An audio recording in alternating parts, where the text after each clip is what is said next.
Welcome back to the channel, guys. Real quick, I know y'all recognize that grill. No, that's not a Phantom, okay? That's a Chrysler 300, okay? I mean, it looked like a Phantom until a Phantom pull up. All right, guys, no start, actually no crank. Let me close this door. I can shut up this bell. See if I can get me some power supply so I can let this window down. Y'all recognize the center console? Yeah, it's like a 07 model. What is that? 150 some thousand miles. Let me turn this ignition on. Oh, whoa! Wait a minute. Okay, this is no crank. Technically a no crank. Look, guys, I got power. Y'all see the lights on, the horn work.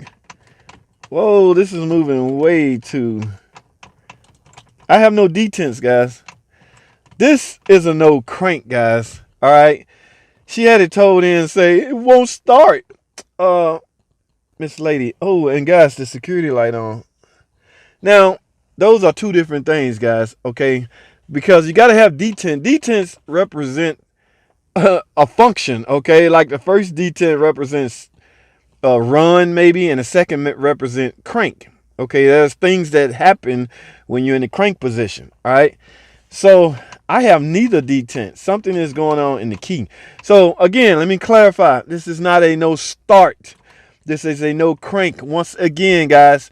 Now I'm not blaming the customer because they don't know terminology. They don't know. It's just up to you, the mechanic, to pull the full complaint out of them. Or you can obviously go to the car and find out the full complaint on your own. I have just confirmed that this is a no crank. There is a difference. No crank, no start. Okay, let me give you a prime example. A no crank is this. Turn the key, nothing. I'm not even crank. Crank is, that's cranking. Cranking, ing. That's, so if I turn the key to the start position and it go, that's cranking, but no start. That's what you call, it cranks, but no start. You can use that terminology for such a feature, a function. But on this one, you turn the key all the way to the start and nothing happened. That is called a no crank. Now don't be confused, because you can it's pretty interesting how you have to use that terminology as it relates to a starter that's going bad. Say a starter that you turn the key to the full start and it go click, click. Now some people will go, well, what is that, JT? Since you Mr. Know-it-all, please explain that. Yes, ladies and gentlemen, I get asked stuff like that, and I don't mind. It's a daunting task to answer that one. Okay, let me ask you other guys, you technicians out there, Tim, Heller, I don't want to leave anybody out, Tom Cook, Capra, all you guys out there, Philly, anybody out there that turn wrenches, would you call this a no crank? If I turn the key to the start and I hear a click from the starter. Y'all know how a starter going bad, you hear the solenoid trying to energize, but it doesn't. But so you can automatically assume that you're getting 12 volts to the solenoid. In other words, let me simulate it. Click, click, click. Is that considered a no crank or a no start? Something to think about. Well, anyway, guys, I went long enough on and on. Guys, I got to get inside this key cylinder, okay? I need some tools to do that. Y'all can see what's going on. There's nothing. Let me go grab some tools. We got to get this key cylinder out. We got a key cylinder problem, all right? So let me take a quick break, go grab some tools. I will be right back. Stay tuned. All right, guys, first thing first, we got to get this panel off. Let's get some of this stuff is fairly easy. There's really no point in me filming it, but some guys like to watch this. This panel got to come off. All right, fairly easy taking that one off. Now, you're still not there yet, guys. In order to get to the bottom part of this is what we're going after, the key cylinder. In fact, yes, that button right there, guys, I can turn the key, and let me see if I can get this cylinder out. Where did the key go?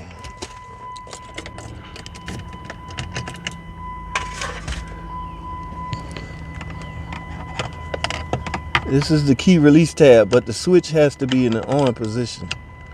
So we push that down. All right, so push that little tab down. The cylinder, yes, should come right out. All right, now I have the cylinder out, but we're trying to find out. Hold tight, guys. Let's take a look and see if this cylinder. Yes, the cylinder is not broken on the end. It's turning the way it's designed. Okay, as you see, you simply stick the key in there, and when you turn the key, this does. So our problem is deeper, guys. We have to go inside of here, guys. So let's take this complete shell off, guys. We may have to disassemble it. All right, so what we gotta do is I gotta get this panel off. Yes, I remember it's a freaking screw. We going after the complete lock cylinder, so we can find out why am I not getting. Likely gonna find I've seen this before, see it a lot actually, but those of you that haven't seen it, yeah, we got to get this off because we're gonna have to go from underneath. Well, yeah, we got to clear this little bracket, and it's a bolt right here, a bolt right here, and bolt right here to remove the key lock cylinder shell. All right, so hold tight, guys. Let me get this off.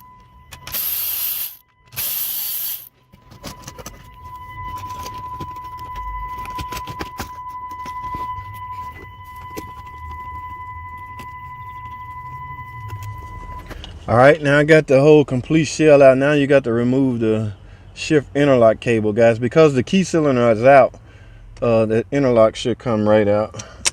And there we have it, guys. So I have the complete shell out, guys. Now what we can do, I don't know how far we can go without tools, but let me see. I know we can take this skim module, guys. This is a skim module. This black box on the top, security skim module. But what I'm looking for, yes, I'm gonna take this off, but what I'm really want to see is the end of this switch, guys, because keep in mind, all right, let's get the switch off. This is your security skim key module, RKE, whatever you want to call it. They have different names, but this is what I'm interested in. Now, in order for you to find out what's causing that no detent, remember, guys, the detent is basically coming from the switch. This is the ignition switch. Okay, don't get them confused. This is a key cylinder housing. Okay, it's just a housing. Where's my key cylinder? This is your key cylinder. Okay, so there's a lot of combination of things has to happen when you stick your key in here and turn it. Okay, there's some detents have to go on with signals for things to happen. All right, and those things are transferred, those commands are transferred via this ignition switch, and that's where the detents happen. So each detent represents some, and the connector that go here is electrical connectors. Those power supply that changes comes out of there and related information to various modules that's looking for those input. But again, we need to know what our problem is, right? So what we got to do is get this ignition switch off. This is a tiny, maybe T10. I got to get this ignition switch off, guys. So let me take another break, go grab a T10, and let's take this out. We're going to find out what's wrong with this car right here, guys. All right, stay tuned. All right, guys, so I went and got my T10 to get this torque bit out of this ignition switch. Yeah, it's real tiny, guys. So I actually had to borrow one. I don't know what my T10 is. Anyway, just remember, guys, we got to get this ignition switch up. So just grab it and yep, there it is, guys. That is your problem. In fact, there's still some I see a little chrome. Yeah, let me see.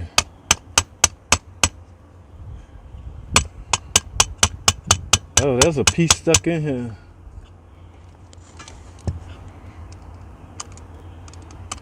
Yeah, it broke, guys. So now it's all making sense. Here's what happened, guys. This shell, this is what transferred the detents to the ignition switch. Remember, guys, all the detent function. If you just turn this, you just merely turning. Okay, where's my key? Let me take my key apart and show you what I'm talking about. you can take this key totally out of here. All right, let me show you what I'm talking about. With the key in place, see, like this, you can just turn this. There's no detenting going on. All right, you can see the other end moving right there.